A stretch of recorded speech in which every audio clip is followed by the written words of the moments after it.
Welcome to Wild Chakra Yoga's mini lessons. Wherever you are in your yoga practice, owning your practice is a gift beyond anything that you can ever get just following someone else. I invite you to sit, feel gravity, tune into your breathing without changing it, and begin to breathe more consciously as your lungs show you the rhythm and depth they desire.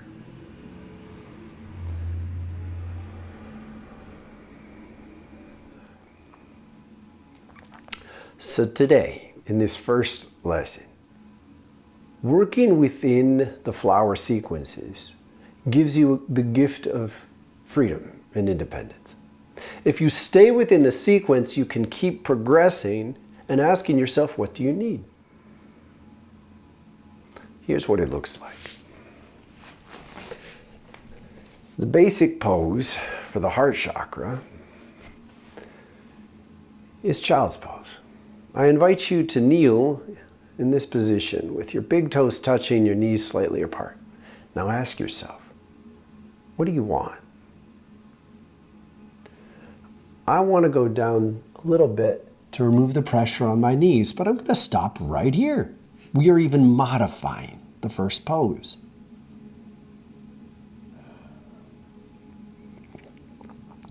Now I release to let go of the lower back, separate the knees slightly. Keep breathing. Now, I want to go down a little more deeply, but not all the way. I put my forehead to the ground. It's a little intense. I actually want to get pressure off the knees a bit, so I come up just a bit. Breathe, lengthen the abdomen, and go back down.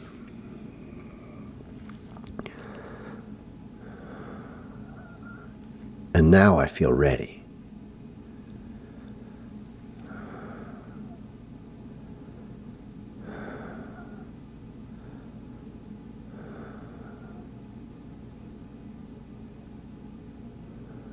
Stay here a while. Inhale my way up to the level 2 pose, camel, but stop once again in a sort of entry level orientation. I'm just going to stay with a flat chest forward. I tune into my foundation, tops of the feet to the knees. Orient a little bit back, strengthen this foundation. As I contemplate bending backwards, I feel the tension in the front of my thighs and the quads. So I think about the backs of the thighs, and I orient in a way that brings those muscles into balance. So I'm coming into this really gently at my pace. Breath by breath.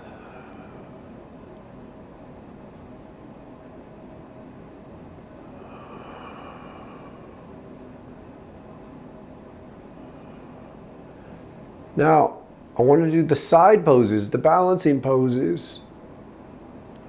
And I lift one arm without knowing how long I'll stay, and I just kind of want to stay here.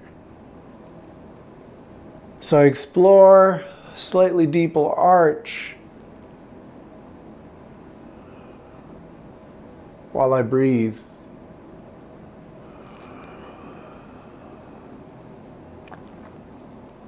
Other side. But I'm not counting, and it's okay if I give one side a little more attention than the other.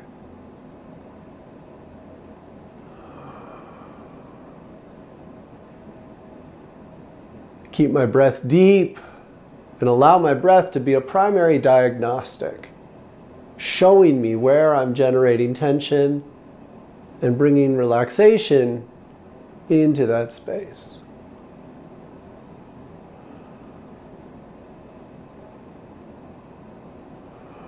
Now I return to the camel. Come up to the sort of entry level of the pose and then refocus and balance.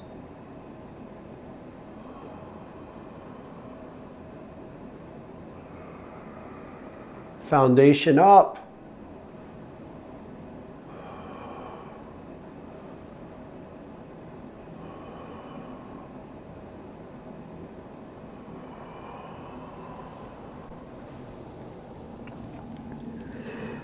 Back to here, a supported child's pose. So I'm just not going as deep as I can.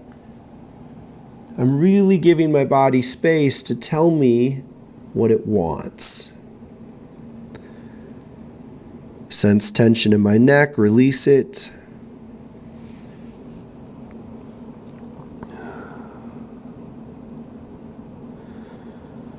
Back down to the mat.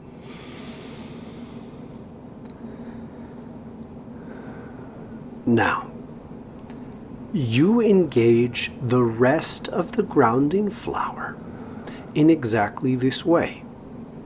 The next 11 chakras and their basic level 1 pose, level 2 pose, and at least one side on each of the balancing poses.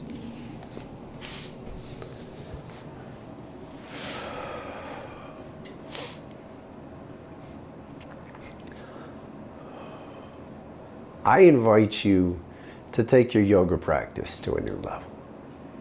This is enough to engage your own practice. Primarily, liberate the pace. You're going to stay where you're getting good work done, where you're unlocking tension, where you're bringing life into your body. Stay in those poses, stay in those exercises until your own intuition guides you that you're ready to change. Stay within the sequence of the flower. By staying within the flower sequence, you have a progression that gives you options, but it also has coherence and structure that keeps you going and keeps you focused and will give you the balancing and counter poses that provide an overall balanced practice, so you don't have to think about it too much.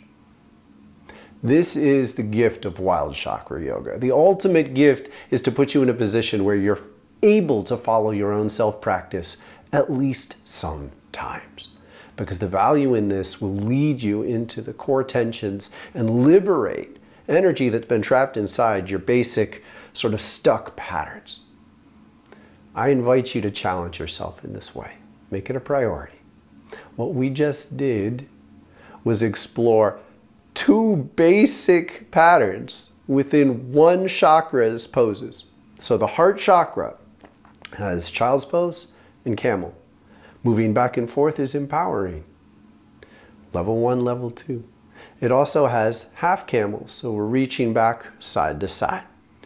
We only did that once, but you can see how staying with your own rhythm, your own pacing, can be extremely enlivening, empowering, liberating. Do this. Do this for the whole grounding flower. The goal is for you to be able to do the full thing, but at your pace. And if you're not familiar enough with enough of the poses and exercises to remember and to feel confident, then use the videos. Do them again and do them again. The hour-long ones will take you very in-depth in many of the possibilities. The 20 to 30 minute versions they'll give you enough. They will give you enough. The simple grounding flower practice will give you enough all by itself. So learn that one practice well enough to engage this on your own, and then explore what happens when you do take it to the mat on your own.